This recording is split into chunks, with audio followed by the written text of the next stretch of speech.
but somewhat ignorant. You guys know. You know, when they put Sanders on their back, they get attacked by some of you in here right now. This is the disrespect that was given to Deion Sanders. Deion Sanders received his fair share of criticism joining Colorado to be their head coach, and even more criticism after going 4-8. Things seem to magnify. People were calling it the clown show. And there's a lot of things that people said. But as we stand today, he has a plethora of his recruits, the players that people said are, shouldn't be recruited through the portal, this problem, that problem. Deion is a bad influence. And I've got the proof to show you that. But today what we're going to focus on is those NFL players and give you an update. Obviously, we've been doing separate videos on the channel on each individual person. I kind of want to just put it all together because I feel like we're missing the whole scope of this. And that's Deion Sanders has like a whole fleet of NFL players. His recruits are about to take over the NFL. He sent the most wide receivers out of any college football team to this year's NFL draft. So if you enjoy college football videos, if you enjoy NFL videos, if you enjoy football videos in general, go ahead and leave a like on this video, subscribe, hit the bell icon to not miss anything. Today, we're going to go ahead and check in on the nice wider range of NFL players that Deion Sanders has picked. You feel me? How about a Heisman Trophy winner? How about a few more NFL players that are already making an impact? So let's go through it. Now, LeJohntay Wester. You should be calculating. I don't gotta tell you much about LeJohntay Wester. We've been making plenty of LeJohntay Wester videos. He's come to the scene for the Ravens. Obviously, he was a 6th round overall pick. He came by way of FAU, was an extremely productive receiver, and then came to Colorado and just decided to go ahead and be the safety blanket for Shedeur Sanders in that entire Colorado offense. I believe 10 touchdowns, 900 and something yards last season, and did anything and everything when Travis Hunter couldn't do it, and did all the dirty work. Shout out to the Hail Mary on Baylor. You know how it's big. And right now for the Baltimore Ravens, the reports out of OTAs and camp and everything has been nothing but positive. He was one of the brighter players from the first set of OTAs. Mandatory minicamp is going on right now, so we're going to be updating you as well. And it's not just in the return game, as you see behind me. It's also as a wide receiver. It seems like, he's already getting a certain level of reputation and relationship with this coaching staff to be able to be in a great position to go ahead and do something on the offensive side. Continuing on, let's go ahead and talk about a few players we didn't talk about a lot. Actually, 3 players. One we have talked about a lot, and Will Sheppard, right? Obviously 6'3", big body guy. He fortunately signed with the Buccaneers, and unfortunately could not pass his physical. So he was out, and it was kind of open of what was going to happen. Luckily, though, he has been spotted catching some passes at Denver minicamp. So he is currently in a tryout. So he's attending minicamp right now. I don't even think this really guarantees him being at training camp. This is just, hey, minicamp tryout, go catch some balls. Let's see how you look. And I've been on record to say, and I'll continue to say that, even though I love LeJohntay, I love Jimmy Horn. I think they're and obviously we're gonna get to Jimmy Horn soon. I thought that if you're talking about a not smaller, but a less recognized wide receiver, right? And LeJohntay, Jimmy, these guys weren't noticed as like the top 10 wide receivers in the draft. Like, we can be honest, right? So when you go become a late round draft pick, you want your best ability. It's not just catching the ball, which that's huge, but it's also having a body like an NFL player. And at 6'3", and enough speed, inconsistent hands that Will Sheppard tended to have. But if you talk about just the body in itself, I thought he was the most NFL ready wide receiver. I don't think that means he's going to be the most impactful. I don't think that he's going to outshine LeJohntay and Jimmy. I just thought that the size helped him a lot. So seeing him struggle even more than LeJohntay and Jimmy, and keep in mind, look, they're both 6th round picks, Jimmy and LeJohntay. I know they're already starting to get on the well wishes or the good hopes of their coaches, but it's still a long climb and it's still a long training camp. So we'll see how it is, but we wish the best for Will Sheppard. Great to see him out there, especially after that tough scene and handling that situation with the Buccaneers. That would be dope to have. I wish it was Shiloh in, you know what I'm saying? Shiloh and Will Sheppard, because then it would be like that pair, and then you would have these pair of Colorado big bad Buffalo, some offensive linemen and defensive linemen doing some big things. Mr. Shane Cokes and Justin Mayers, I believe they are both undrafted free agents as well.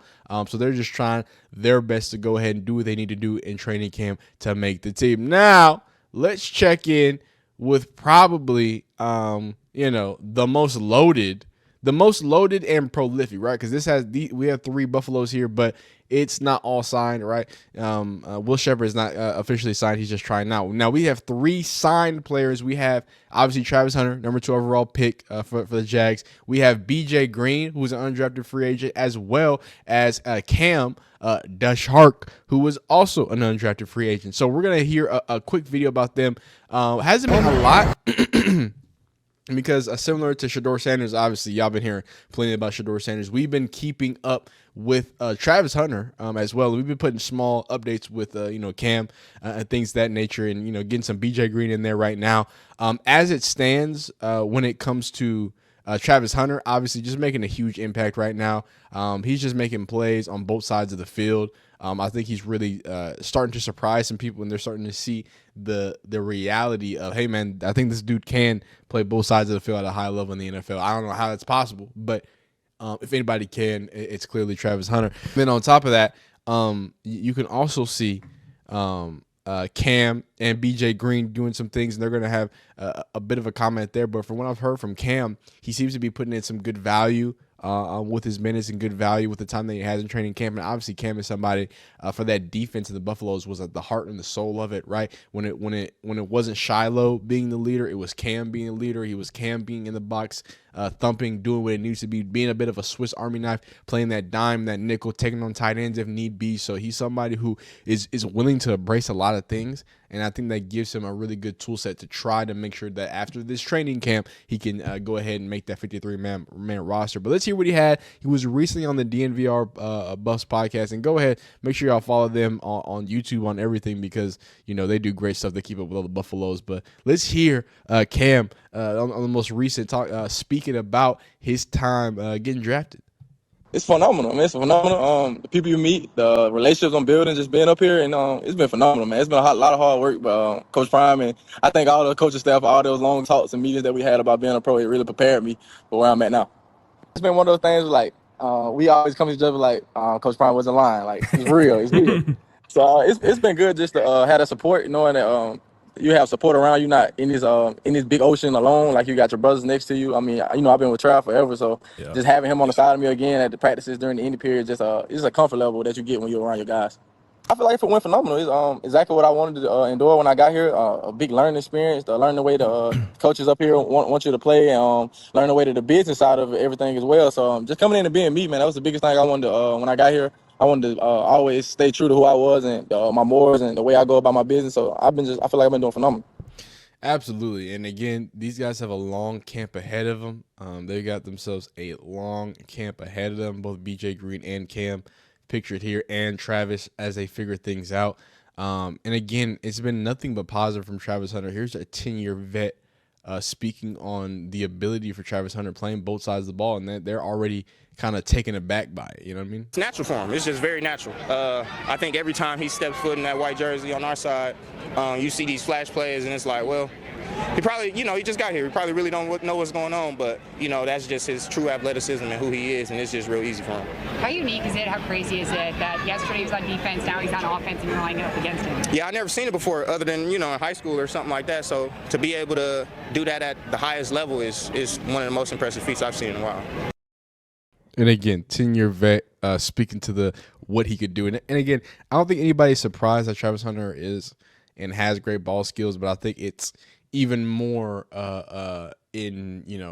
insinuated, I guess, when you hear somebody who has been around the NFL for a long time. Not necessarily, hey, I've been doing great things in the NFL. Obviously, I don't think that's a household name, Mr. Mr. Eric Murray. Obviously not a household name, but clearly if you stay somewhere for 10 years, I think you're doing something right. He's clearly seen a lot of different prospects, so if he has high praise, that's going to be great. Now, we're going to take a detour because we were talking about 2025 draft class and all those things. We are going to take a small detour and talk about Xavier Weaver. Obviously, he's up there with the Cardinals. He made the 53-man roster. He was the first batch, I guess, of this Buffalo regime that made it to the NFL, stayed on the team, and obviously he's coming into the second year with seemingly already some good expectations from his coaching staff. I think the offense will take another jump. I do. I mean, I think we got some guys coming off injury that are going to be back to help us out. I think Trey's still an ascending player. I think Marvin, Mike Wilson, Greg Dortch, Zay Jones, Xavier Weaver. I think all those guys, can take a jump in our offense. I think our offensive line played well last year. I think it's a good group, and I think it's going to. I think that whole group's going to have a chance to ascend and build on what they did last year, and I'm excited to get going on that here as on-field activities start here over the next week. And that was the head coach. That was the GM. Here's the head coach. Where have you seen a guy like Xavier Weaver grow the most coming into this season? Well, he put on some weight, so I think he's a little more physical running routes. He's not getting knocked around, at the line of scrimmage. So that just the physical thing jumps out to me. And he's done a good job. He's playing 3 different spots. He's done a good job mentally too, which is hard for certain guys, especially only his second year, however many snaps he had last year, not a ton, but he played the Green Bay game and did a really good job, in the Green Bay game. He gets open and he catches it. So I'm excited to see him move through to training camp too. Was that something that and again, that's something that you love to see, right? Not that, this is just some secondary comment. No, this is Xavier Weaver in his year 2 coming into his own as a player, right? Hey, I'm put it on me. You want me to play all 3 positions? Dope. I'll play 3 positions. And what that means is, hey, I'm being asked to do things that other players are just not being asked to do, right? I'm in another level of familiarity with the head coaches and trust in this offense that I can do those things. And if you're not familiar with Xavier Weaver, funny enough, he wore number 10 too, and he was basically not the carbon copy of LeJohntay Wester, but he was basically the role of LeJohntay Wester, which is funny. You put that 10 jersey on, you just become a superhero, I guess, because he was the safety blanket, just like LeJohntay was last year. Hey, dirty work, you need to get it done. If Travis wasn't there, Shedeur was looking for Xavier because he was going to find a way to make it happen after the catch, big boy status and everything like that. So I love to see him jumping over other grown men to go ahead and make catches because he did some good things in the NFL last year, and he's only going to do more great things this year. Last few players, Shiloh and Shedeur, I think these have been easy. We've been talking about them a lot. Am I missing anybody? Shedeur, Shiloh, Travis, man, that's a lot of players. Shedeur, Shiloh, Travis, BJ Green, Cam, I said Shedeur, Shiloh, I said Xavier Weaver, LeJohntay Wester. I don't have a Jimmy Horn. Oh my God. Oh, okay. So let me talk about Jimmy Horn. I don't have a Jimmy Horn slide here. I apologize because that boy ready riding out. No, I've been talking about Jimmy Horn a lot. Everybody loves Jimmy Horn. And speaking of Jimmy Horn, the former USF wide receiver who really came into the Colorado Buffaloes and added another layer of explosion to their offense, and speed, suddenness, twitch. I think there's going to be a lot of things that's going to lend him very well in the NFL. The more recent report, sadly, of Jimmy Horn is that he's hurt. So that's why there's not really a lot of clips for him. I forgot about that. But he is hurt there. He's nursing a hamstring injury. But just like LeJohntay, he is being zeroed in as both a special teams asset and an offensive asset. The team is already posting them. They got him mic'd up, all that craziness. So, look, that boy making it to the 53-man. At this point, it looks like it's almost certain. So, let's talk about these 2 nobodies, some random dudes named Shedeur and Shiloh. I don't think I need to go too deep on either of these. I think I've made the most videos about Shedeur and Shiloh. I think y'all want to see Shedeur a lot, so I make a lot of Shedeur videos. But I personally like Shiloh's story a lot more just because I think it's a little more relatable. But it don't mean I don't mess with Shedeur. So let's start with Shedeur. I mean, you talk about a narrative shift. And obviously, if you've been watching my channel, you've been watching me document it. It's hard to say that Shiloh is a better story to follow because Shedeur's story has been great. And it's been awesome to see a lot of people either pretend or legitimately be surprised by the fact that, oh yeah, he can throw the football and he can do it at a high level. When he came into that quarterback room, and a lot of people were saying, hey, he might or is the most talented person in that quarterback room. I think a lot of people looked at them, were looking at him kind of crazy, but right now he's impressing with the 2s and the 3s and everything else. Obviously has not had first team reps. Now, why is that? You're going to have Kevin Stefanski, but it's a long, long training camp ahead. But y'all know that story. Y'all know what 12 does. He's sweeping the nation. He's giving back to the community. I don't got to say too much because I've had plenty of videos of it.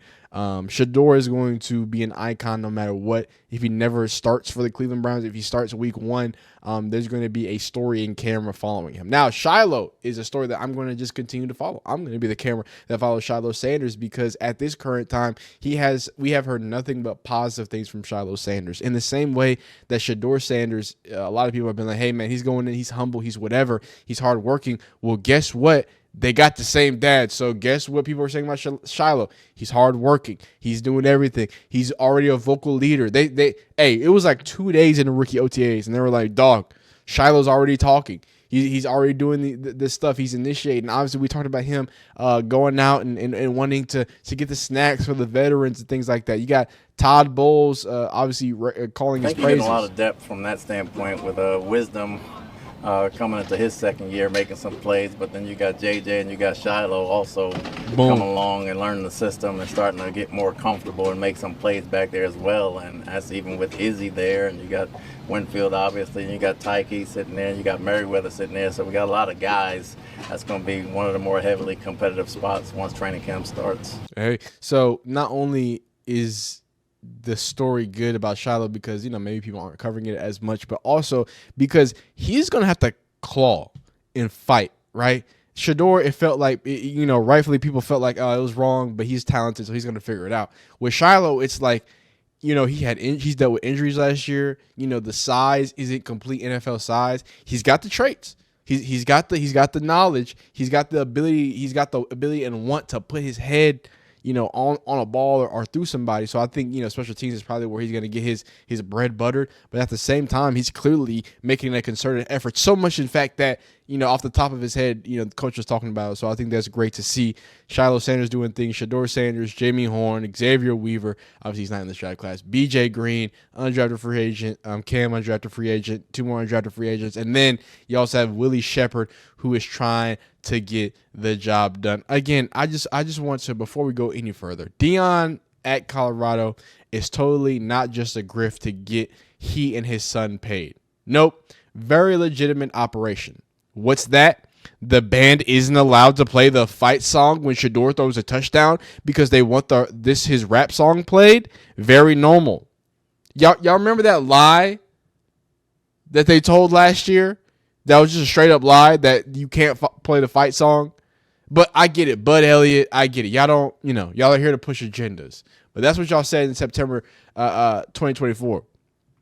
If I go further than that, this is what Outkick had to say. Deion, who hasn't won a game since October, went off on Denver Post. That's when he was going off because the media in Colorado, they were pretty terrible. It seems like there's a little different tone now. It's a different tone now. I always find it funny when people in sports go after them, and I always like when Deion Sanders is involved in it because he's a content machine. All that being said, Deion Colorado stunk last year after taking the Colorado football by storm. 5 minutes in September. When you stink, it makes the whole going off on reporter's shtick seem a little below the belt. Nick Saban get away with it, but Deion Sanders coming off 4 wins. And again, I don't know who y'all think. I don't understand how now he's a coach. Now we have to act like, oh, well, he's done nothing as a coach. No, he's a legendary collegiate football player, legendary NFL player. I think he deserves some respect. I don't understand that. In the world of being anti-entitlement, and I'm all about it, I don't think you should be entitled to certain things. I think one of the only things you can be entitled to is respect when you've earned it. But hey, what am I to say? Now, I like Deion for the content. Again, he makes the job much easier. I mean, look what I'm blogging about at 7 a.m. He's great for the sport. You can't deny it. But I've seen this movie before. It's a tale as old as time. You can only do things like this so many times before the axe grows old, especially if you're not winning. Have you seen Colorado's schedule this year? Yikes. Do this and then go out there and win 5 games? 9. They won 9 games, and they were at the top of the Big 12. Unlike this account had, They think it's a clown show. Deion Sanders, Colorado Buffs land worst spot in Big 12 conference poll, despite championship hype. This is before the season. Forget the top 5. The media poll results picked the Buffs to finish 11th out of 16 teams. I mean, like, what are we talking about, man? This is the disrespect that was given to Deion Sanders. Hey, he can't do it. It's all portal. It's a clown show. The athletic report came out. Oh, my God, Cormani McClain transferred out. Y'all are losing 5 stars. Y'all lost all these transfer portal players. It resulted in a Heisman Trophy winner, a Johnny Unitas Golden Arm winner. You sent how many wide receivers to the draft? 1, 2, 3, 4 wide receivers to the draft. You got like 8 other players in the NFL. Hey, man, quite the clown show. But if you enjoy college football content, go ahead and like this video. Dislike this video if you don't like it. Subscribe if you enjoy college football content and all different types of content. I said it twice because that's how nice I am. But you're nicer, you're greater, you're better. Continue to be amazing. We'll see you next time.